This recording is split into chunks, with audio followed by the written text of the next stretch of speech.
All right, we're back for our fourth deep dive, and this time we're going to be talking about Saadi's views on freedom. We have 50 of these audio files from Dr. Dinani and Dr. Larijani to get through. I think it's going to be really interesting to see how his views on this topic, play out over those conversations. Yeah, absolutely. It should be a good one. And just a reminder to everyone, this is a translation, so there may be some slight discrepancies here and there, but we apologize for that in advance. And Yeah. Yep, we're doing our best. Yeah, we're doing our best. We're trying to give you the best possible translation and the best possible information from these conversations. So, freedom, huh? The first thing that jumped out at me when I was reading through the source material is that Saadi compares freedom to a barren tree. And I found that a little bit kind of jarring. Because most of us, when we think of freedom, we think of abundance, we think of possibilities, open fields, soaring birds, that sort of thing. But a barren tree seems, almost the opposite of that. Right. It is. It's like he's flipping the script on us, isn't it? He is. Yeah. I mean, you could say that he's encouraging us to think about freedom in a different way. And when we think about a barren tree, it doesn't have any leaves, it doesn't have any fruit. It's kind of this symbol of emptiness in a way. Right. It is. Yeah.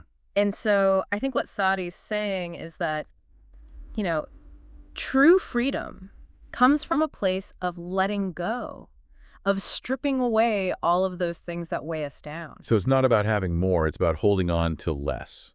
Exactly. Oh, yeah. It's that idea of detachment. Interesting. Yeah. And he's not just talking about material possessions, is he? No, not at all. It's about, letting go of our anxieties, our desires, even our sense of self. Okay, wow. That's pretty radical. It is. It's like he's saying, the less we cling to, the freer we become. It's kind of like you think about like a ship in a storm. Sometimes they have to jettison cargo to, to lighten the load and stay afloat. And it's things that they value, but sometimes you have to let go of even things you value to attain a greater good. Absolutely. And in this case, that greater good is freedom, right? Exactly. And what's interesting about this is that this idea of detachment can sometimes seem to contradict, the whole idea of connection. Right. I was just thinking about that. Are we supposed to be forming relationships, pursuing goals, engaging with the world? Right. But Saadi doesn't advocate for isolation or passivity at all. Okay. In fact, he believes that, true freedom is a prerequisite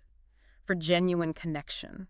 So, you can't pour from an empty cup, right? Right. If we're constantly clinging to our anxieties and our desires, we can't fully show up for ourselves or for others. So it's about creating space within ourselves so we can connect more authentically with the world outside ourselves. Exactly. It's about coming from a place of wholeness, not neediness.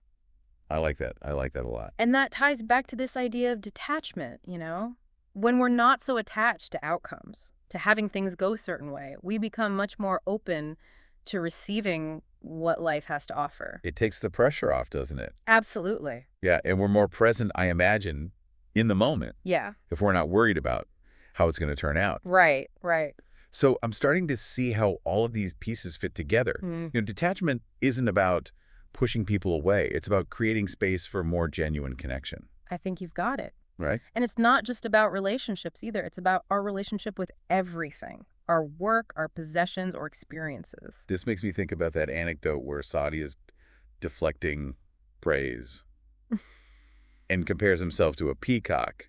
Yeah. Now, all showy on the outside, but kind of embarrassed about his feet. What was he getting at there? Oh, such a great story. I think that's just a beautiful illustration of his humility. Humility, okay. Yeah, he's saying, don't be fooled by appearances. True worth comes from within. It's about not letting external validation define us. Exactly. And it's about acknowledging our imperfections, not in a self-deprecating way, but in a way that allows for growth and vulnerability. Because clinging to this idea of perfection creates so many limitations, right? So many. It's like we get trapped in this carefully constructed image of ourselves, so busy protecting this fragile ego that we miss out on authentic experiences. Yeah, that makes sense. So how do we loosen our grip on those things that feel so important, so much a part of who we are? That is the million-dollar question, isn't it? It is. Saadi doesn't offer like a step-by-step guide, but he emphasizes the importance of awareness. Noticing what we're clinging to. Exactly. What's keeping us tethered. It's like that first step in any recovery program. Right. Admitting you have a problem. Right, right. It's about taking stock of our thoughts, our emotions, our behaviors, and seeing where we're getting hooked.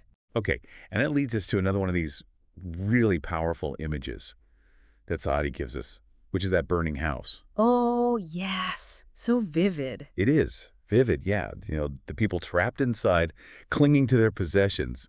As the flames are rising around them, it's like... That's terrifying. It's terrifying. And what's so fascinating is how he connects that to spiritual liberation.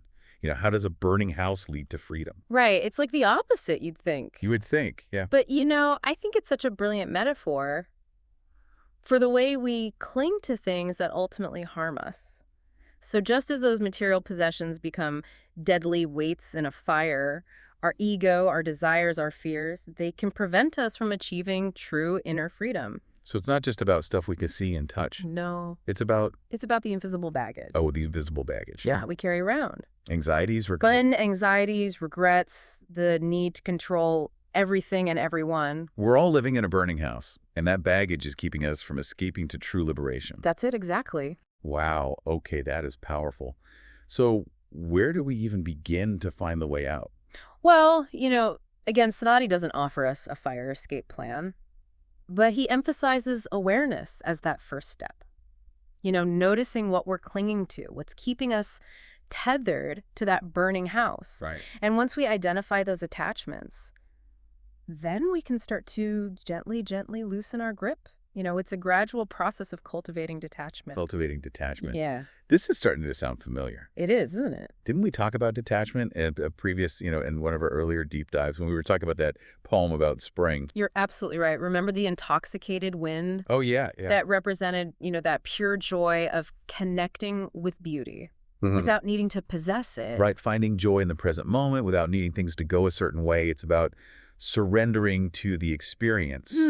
Exactly. And, that attitude of non-attachment is so key for navigating all the ups and downs of life. When we're not so attached to outcomes, we become much more resilient in the face of challenges. Resilience. That's a good word for it. Yeah, the ability to adapt, to flow. Flow, yeah. It's like the foundation of true freedom. Okay, so we've got detachment, resilience, and then Saadi kind of throws in another curveball. He's got this kind of cryptic line about concealing a secret love in a fire. Ah, yes. The secret fire. Always a favorite. Is he talking about romantic love here? Some kind of forbidden romance? Well, that's certainly one interpretation, but remember, Saadi often speaks on multiple levels, so it could also be about our relationship with the divine or even our relationship with our own passions and desires. Okay, so this secret love that he's talking about, that he's trying to conceal, what is it? Well, I think it's about those deep longings within us, the things that set our souls on fire, so to speak, whether it's love for another person or a creative passion or a yearning for spiritual connection. Yeah. It's that, that burning desire. It feels very mysterious. Yeah. Like something we're not supposed to talk about. Exactly. Or even acknowledge. And often we try to suppress or deny those feelings. But Saadi is suggesting that that's a futile effort. Like that saying, where there's smoke, there's fire. You can't hide those deep passions forever. So instead of trying to extinguish the fire, we should embrace it. I think that's a great way to put it. Okay. Because denying, or suppressing parts of ourselves that we deem unacceptable or unworthy, that's rejecting our own humanity. So we need to accept the full spectrum of human experience. The good, the bad, the messy, and the beautiful. And that's how we cultivate true self-acceptance. You got it. Okay. And when we can approach ourselves with compassion and understanding, that creates a profound sense of freedom. We're letting go of that inner critic that's constantly telling us we're not good enough, we're not spiritual enough, we're not whatever enough. Exactly. We're giving ourselves permission to be fully human, to experience life with all of its complexities and contradictions. And in that space of self-acceptance, that's where something beautiful emerges. The freedom to grow, to connect, to experience life more fully. Beautifully put. All right. This is powerful stuff. Yeah. But it's also quite challenging, I mean, how do we actually do this? How do we start to cultivate this radical self-acceptance? That's the journey, isn't it? It is. It's not a destination, it's a journey. Okay. And there are many paths, but one practice that Saadi emphasizes is forgiveness. Okay. Perhaps the most important key to freedom and self-acceptance. Forgiveness. I don't quite see the connection. Well, think about it. How often do we hold ourselves hostage to past mistakes, regrets, resentments? We carry around this burden of guilt and shame, Right, yeah. chained to these past experiences, unable to move forward. We're our own worst enemy. Often, yes. Yeah. But forgiveness, both for ourselves and for others, unlocks those chains. It's like saying, hey, I messed up, but I'm still worthy of love and forgiveness. It sounds so simple when you put it like that, but I imagine it's incredibly difficult to actually do, It's not easy, that's for sure. especially when, we've done things that we deeply regret. Right. Yeah. But it starts with acknowledging our mistakes, taking responsibility, and extending compassion to ourselves. And when we can forgive ourselves, it becomes much easier to forgive others, too. Okay. Because we're no longer holding on to that resentment and anger. It's freeing, like a weight being lifted. Yeah, absolutely. But there are times when forgiving someone else just feels impossible. It's true, some hurts run very deep. But, Saadi might ask, who is truly imprisoned in that situation? The one who inflicted the harm, or the one who continues to carry it? That's a powerful way to look at it. Yeah. The prison is within us, not out there. And forgiveness is the key that unlocks that prison door. This is a really great conversation. It's really opened my eyes to the complexities of freedom. We've gone from a simple poem about spring to this deep exploration of detachment, humility, and now forgiveness. Yeah. It feels like it's all coming together. It is. And there's more. There's more. There's more. Remember, Saadi wasn't just a poet. He was a traveler. He journeyed extensively throughout the Middle East and even parts of Africa. Right. He wasn't just sitting in a room meditating on these concepts. He was out in the world experiencing life firsthand. Exactly. And those experiences deeply influenced his writing. He wasn't just theorizing about freedom and spirituality. He was living it out in the real world. He was walking the walk, not just talking the talk. Yeah. So how did his travels inform these ideas about freedom? Well, think about what travel does, It takes you out of your comfort zone. It forces you to confront different ways of thinking and being. Right. Your assumptions about the world and about yourself get challenged. You're forced to adapt, to let go of the familiar. You might even realize that the things you thought were so important back home don't matter so much anymore. Exactly. Okay. And Saadi encountered all sorts of people on his journeys, different religions, social classes, walks of life. It must have forced him to question his own prejudices. It's hard to cling to rigid beliefs when you're constantly exposed to different perspectives. Yeah. He must have seen the common humanity in everyone he met. Yeah, and that's where Saadi's concept of freedom gets really radical. It's not just about individual liberation. It's about a kind of freedom that ripples outward, transforming our relationships with others and the world around us. So it's not just about me and my freedom. It's about a more expansive, interconnected kind of freedom. Precisely. It's about recognizing that our own freedom is inextricably linked to the freedom of others. Like that saying, no one is free until everyone is free. You got it. And Saadi expresses this idea in his poetry through the concept of universal love. Universal love. Sounds lovely, but also a little vague. I mean, what do he actually mean by that? It feels especially hard to grasp in our modern world. I agree. I mean, it is a lofty concept, but there's a passage where he says, I am in love with the whole world because the whole world is from him. Wow, that's beautiful. It's like he's saying that because everything in the universe is connected to a divine source.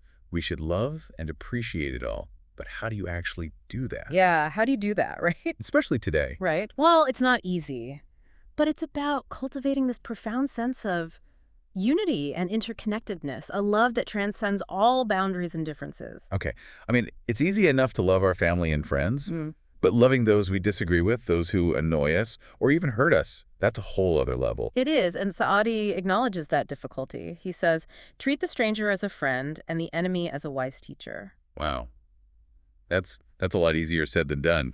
How can we possibly see an enemy as a wise teacher? Oh. Yeah, it's about shifting our perspective. Instead of seeing our enemies as threats, we can try to see them as mirrors, reflecting back to us those aspects of ourselves that we might not want to acknowledge. Our blind spots. Yeah.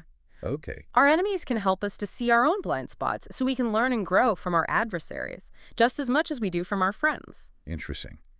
And it all comes back to seeing the humanity in everyone, even those we might consider unlovable.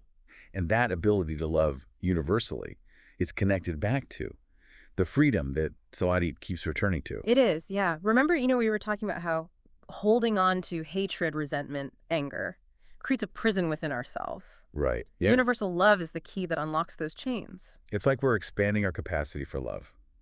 And in doing so, expanding our sense of freedom. Beautifully put. It's not just about our own individual liberation. It's about creating a world where everyone has the opportunity to flourish. That's a beautiful thought.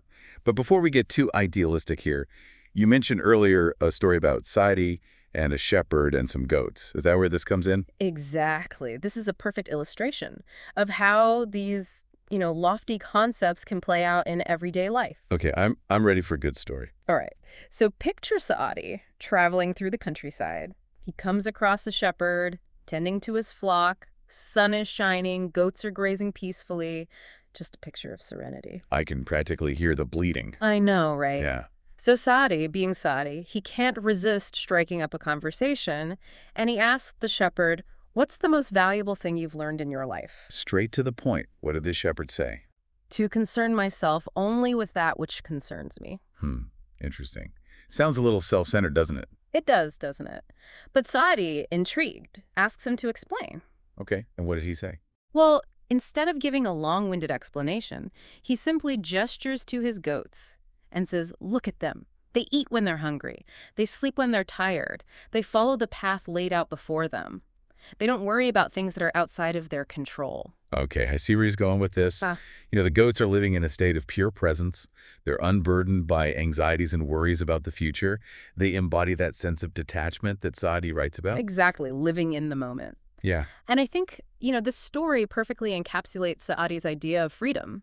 It's not about rejecting responsibility or withdrawing from the world. It's about recognizing that true freedom comes from focusing our energy on the things we can actually control. Our own thoughts, actions, and reactions. So Yes. It's not about letting life just happen to us, but it's about choosing where we direct our energy. Right. Instead of trying to control the uncontrollable, we focus on what we can influence our response to whatever life throws our way. Letting go of the need to micromanage everything and everyone around us.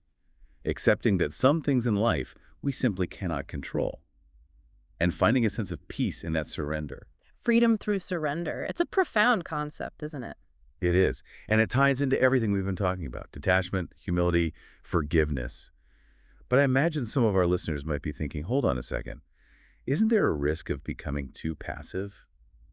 If we surrender to everything, what happens to action and personal responsibility? That's a valid concern. It's a good question. It is. But it's not about becoming indifferent or disengaged from the world. So where's the balance? That's where the real work begins.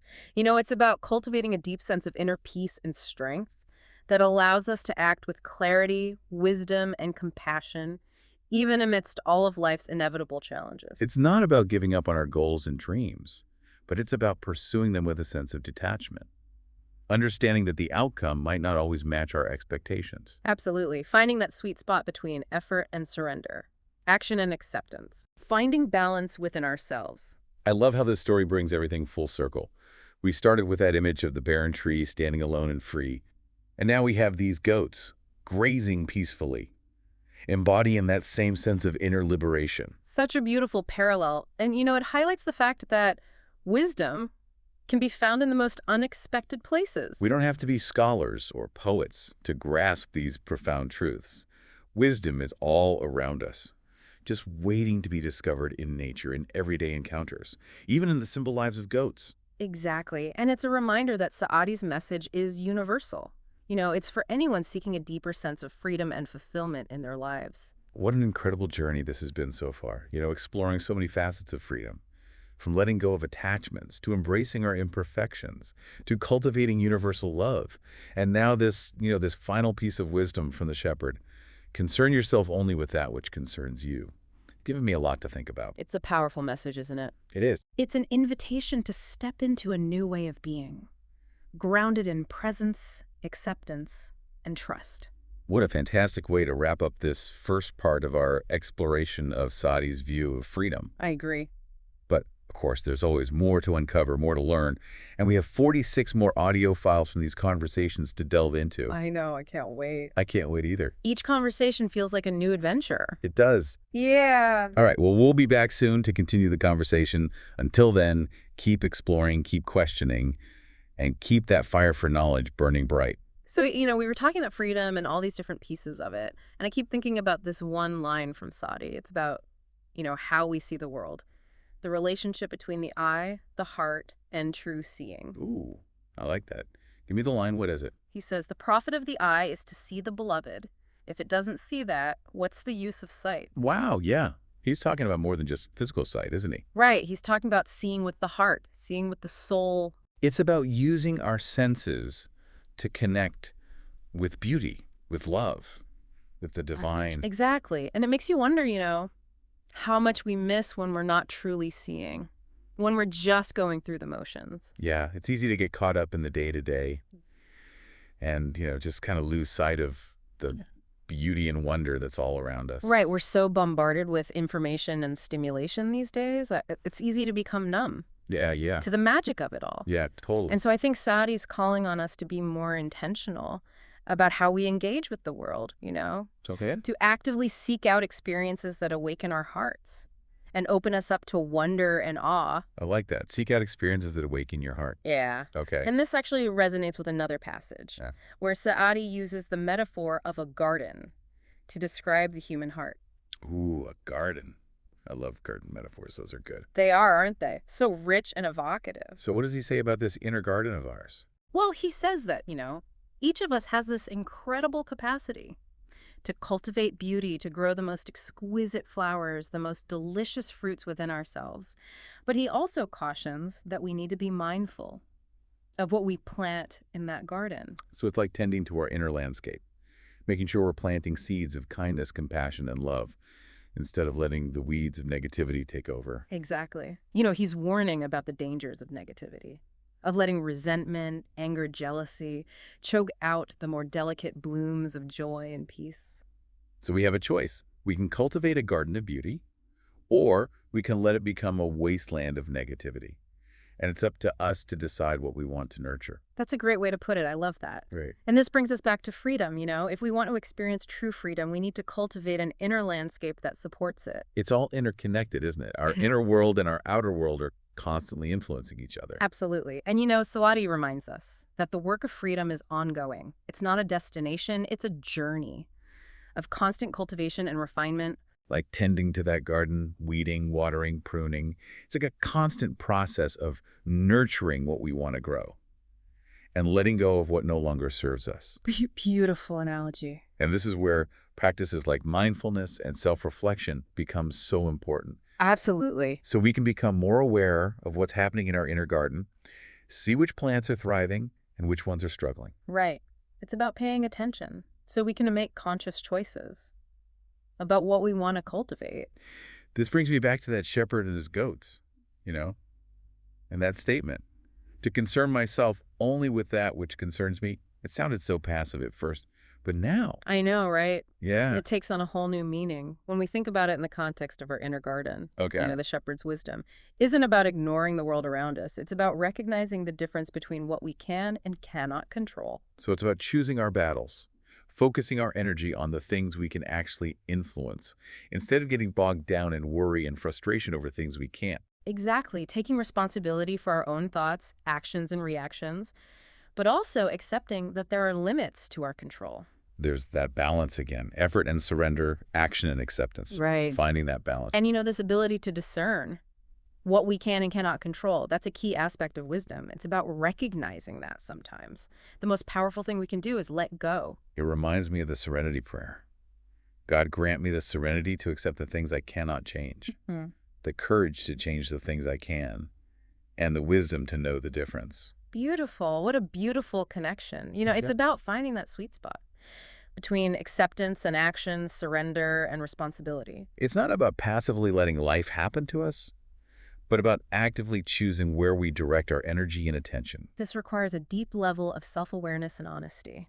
We have to be willing to look at our own patterns and habits of thought and behavior, to see where we're clinging to things we can't control. And, Practices like mindfulness and self-reflection Mm. can help us to step back from the chaos of our minds, to start to observe our thoughts and feelings with more clarity and detachment. And in that space of detachment, we can start to make Ah, more conscious choices about where we want to focus our energy. exactly. And this connects back to Saadi's message of universal love, doesn't it? Yes, it does. I mean, it's hard to treat the stranger as a friend and the enemy as a wise teacher Hmm. when we're caught up in our own anxieties and judgments. Right. So how do we bridge that gap Yeah. between the ideal and the reality? Ah. Especially when we're faced with people or situations that trigger our anger, our fear, or our judgment. Yeah, that's the hard part, isn't it? It is. I think it starts with recognizing that everyone, regardless of their actions or beliefs, is on their own unique journey. Everyone is navigating their own challenges, their own pain. It's about seeing the humanity in everyone, Exactly. even those who seem most different from us. It doesn't mean condoning hurtful behavior or abandoning our own values. It simply means approaching others with compassion and understanding. So choosing to see them, not as enemies, but as fellow travelers on this crazy ride called life. Beautifully put. And that shift in perspective can be incredibly liberating. It frees us from the burden of judgment, anger, resentment. Yes, it allows us to step into Yeah. a more spacious and compassionate way of being. And that spaciousness, that compassion, is the very essence of freedom. Yeah. It allows us to connect with others on a deeper level, to see beyond our differences and recognize the shared humanity that binds us all. Imagine what the world would be like if we all embraced this perspective. If we chose to see each other, not as threats, but as potential teachers, as mirrors, reflecting back to us our own beauty and our own blind spots. Such a beautiful vision. Yeah, it is. And it's a vision that Saadi invites us to embody in our own lives. We started this conversation with the image of that barren tree, and it felt so stark at first. But now it's taken on a whole new meaning. It's like the barren tree symbolizes the potential that lies within each of us.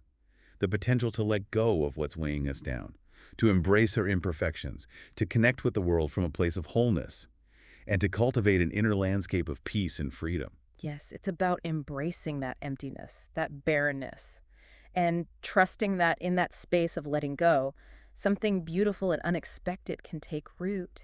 Like becoming that barren tree, standing tall and strong, rooted in the earth but reaching for the sky, unburdened by the weight of the world. There's a certain beauty in that simplicity, a beauty that comes from embracing our own vulnerability, our own imperfections, our own essential nature. And that's the paradox of freedom, isn't it? It's in letting go that we truly find ourselves. It's a message that resonates just as deeply today as it did in Saadi's time. Speaking of time, as we're wrapping up this exploration of Saadi's wisdom on freedom, another passage comes to mind. He talks about the importance of living in the present moment. Yes, tell me more about that. We've touched on this idea of presence, but I'd love to hear what Saadi has to say about it directly. Okay, so he says, the past is gone, the future is unknown. All we have is this precious moment. Don't waste it on regrets or anxieties. Live fully, love deeply, and savor every breath. Wow. What a powerful reminder to just be here now. Isn't it? Yeah. And it really does encapsulate everything we've been discussing. True freedom is about embracing the present moment, letting go of the past, and trusting in the unfolding of the future. Living with intention, with awareness, and with a heart open to the beauty and wonder of life. And the experts, they have a fascinating conversation about this whole concept of time. In Saadi's work, they point out how he often contrasts, the fleeting nature of time with the timelessness of the present moment. So it's like he's acknowledging that while our lives unfold in a linear fashion, we can access a timeless dimension through presence. Exactly. He's encouraging us to cultivate a deeper awareness of this timeless dimension within ourselves. It's like he's saying, time marches on, but you can step outside of its constraints and experience the eternal now. It's a mind-blowing thought. It is, isn't it? Yeah. How much more could we experience? How much more could we appreciate if we weren't so fixated on the past or future? I know, right? It makes you want to just, drop everything and be present. Right. So I think he's challenging us to shift our focus, to become more mindful of how we relate to time in our own lives. It's like that saying, yesterday is history, tomorrow's a mystery, but today is a gift. That's why it's called the present. Perfect example. I think Saadi would totally agree. Yeah. He's inviting us to unwrap that gift, of the present moment and savor all that it has to offer. Finding that balance between honoring the past, Yeah. preparing for the future, but living fully in the now. Yes. And that's where Saadi's emphasis on gratitude comes in. The experts highlight how he sees gratitude as this key to unlocking the richness of the present moment. Gratitude, it's such a simple practice, yet it can be so powerful. Mm. Why do you think he links it to freedom? Because it allows us to appreciate what we have, right? Right here, right now, Yeah. rather than constantly striving for something more, something different, something better. Yeah. It connects us to that sense of wonder and awe that makes even the most ordinary moments feel extraordinary. It's like gratitude acts as a bridge between the temporal and the eternal. Beautifully put. It helps us to see the world through a lens of love, appreciation, and abundance. And in doing so, we open ourselves up to a deeper experience of freedom, a freedom that transcends the limitations of time and circumstance. Yeah, that sense of freedom, that inner peace, it's available to everyone, regardless of their external circumstances. It's a message of hope. We have the power to create our own reality, to choose how we want to experience life. And that choice, that power, is the ultimate expression of freedom. As we're talking about this, I keep thinking about that story where Saadi is surrounded by admirers, and he deflects their praise by comparing himself to a peacock. Yeah. Beautiful on the outside, but with ugly feet. Oh, yeah, that's a good one. Yeah, It's a classic Saadi story. It is, and I wonder if humility isn't also a key to freedom. Oh, I think you're onto something there. Okay. The experts, they suggest that humility allows us to let go of the need to be right, to be perfect, to be seen as special. It's about recognizing that we're all just human beings, flawed and imperfect, but also capable of great love, compassion, and wisdom. Exactly. And Right. in that recognition, in that embrace of our shared humanity, we find true liberation. It's like humility allows us to step outside the confines of our ego and connect with something much larger than ourselves. Yes, recognizing that we're all interconnected, part of this vast web of life. And that recognition fosters a sense of belonging, of purpose, of deep and abiding peace. And that peace, that sense of interconnectedness, is the foundation of true freedom. It's amazing how Saadi weaves together these seemingly disparate concepts. Detachment, humility, universal love, gratitude, presence. They all point to a deeper truth, a more expansive way of being in the world. It's a hallmark of Saadi's work, He's not presenting a rigid dogma, but rather a tapestry of wisdom, inviting us to explore these ideas and discover our own unique path to freedom. And that's what makes his message so enduring, so relevant. Even today, it's not about following a set of rules, but about cultivating a way of being, a way of relating to ourselves and the world around us. And that way of being, that inner freedom, is available to all of us, regardless of our background, our beliefs, or circumstances. It's a message of hope, a reminder that we have the power to choose how we want to experience life. And that choice, that power, is the ultimate expression of freedom. It's amazing, isn't it, how Saadi can blend these really profound philosophical ideas with these stories and observations that are so relatable. It makes his work so engaging, even for people who aren't, super familiar with Persian poetry. Yeah, absolutely. He has a way of speaking to the heart as much as the head. I mean, the experts talk about this too, about his use of language and storytelling. What are some of their thoughts on that? Yeah, they talk about how, he uses language to kind of bridge that gap between the intellectual and the emotional. He's always using metaphors and similes and anecdotes to make these complex philosophical ideas more accessible. Like those images that we keep coming back to, No. the barren tree, the ship in a storm, the burning house. These aren't just abstract concepts. They're visceral experiences that we can all connect with on like a gut level. Exactly. And, I think that's part of what makes his work so powerful. It speaks to both our heads and our hearts. He helps us not just understand the ideas, but really feel them deep down. Right. And that's probably why, his work has resonated across cultures and centuries. It taps into these universal human experiences, the longing for freedom, the search for meaning, the desire for connection. And his storytelling helps us connect with those deeper truths in a way that feels personal and profound. Right. It's like he's giving us the tools to unlock our own inner wisdom. There's always more to find in his work, isn't there? Yeah, always. It feels like we've only just scratched the surface. We have. Yeah. Yeah. That's the beauty of Saadi. There's always something new to discover, something more to learn. He invites us on this lifelong journey of exploration and self-discovery. And that journey, the continuous exploration, is perhaps the greatest expression of freedom of all. Beautifully put. It's about embracing the unknown, trusting the process, and allowing ourselves to be transformed by the journey. Which is exactly what we're doing here, right? With each new episode, each new layer of Saadi's wisdom that we uncover. This has been such a great deep dive. I mean, we've covered so much ground, from detachment to universal love, to that shepherd's simple yet profound wisdom. I know, it's amazing how much we've tacked in. Yeah, we have. And we still have so much more to explore. I think 44 more conversations with Dr. Dinani and Dr. Larijani waiting for us. I know, and who knows what gems of wisdom we'll unearth next. I can't wait to find out. Me neither. Well, a big thank you to our listeners for joining us on this journey into Saadi's world. Keep exploring his work, keep those questions coming. And until next time, may you find a little more freedom, a little more peace, and a little more joy in each precious moment.